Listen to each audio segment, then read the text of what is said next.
What's good, guys? So today we have a '08 Ford F-350 6.4 diesel PowerStroke. We had the car come in here for changing the turbos, changing the EGR coolers, and also changing the DPF in the back that monitors the air and purifies it. Bullshit system. Sorry, Ford. Worst car you ever built. Sorry.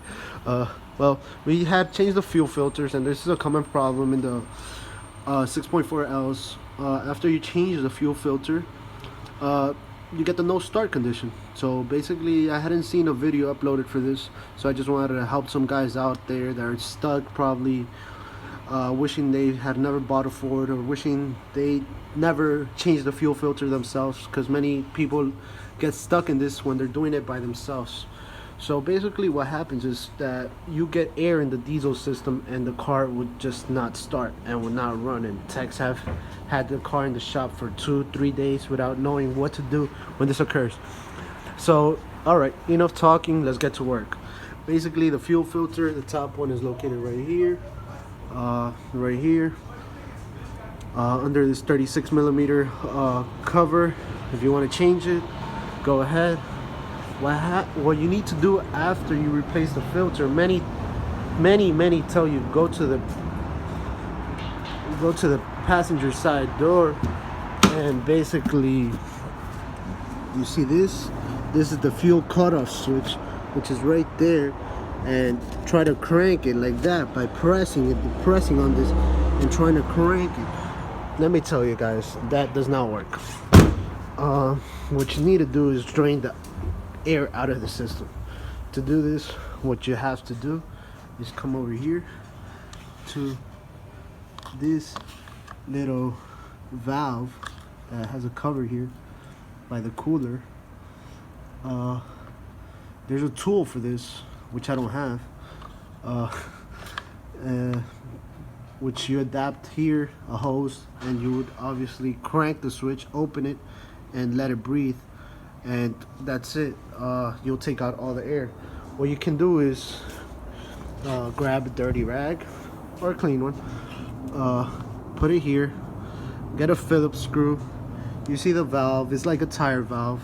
Open the switch,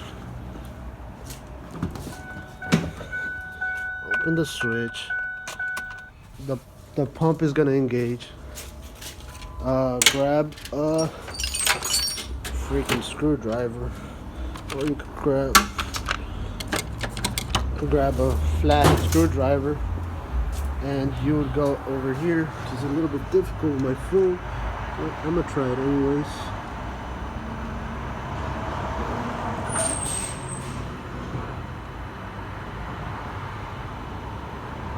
And you would just simply depress. There's still air in the system, so what you would do is just continue to do the process 7-8 times, as long as necessary, until you no longer see air in the system.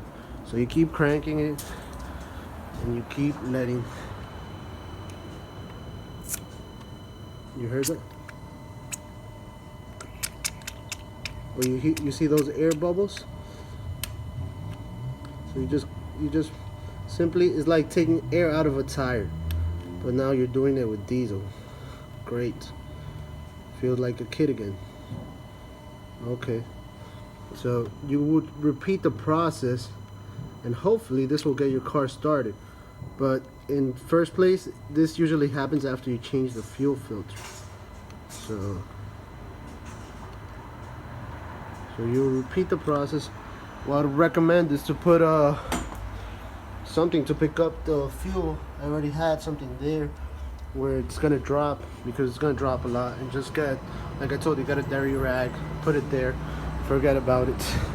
But this car is gonna stay here. We're obviously changing a lot of parts, and we will have to repeat this process, but that's how you get it started. I hope this helps you.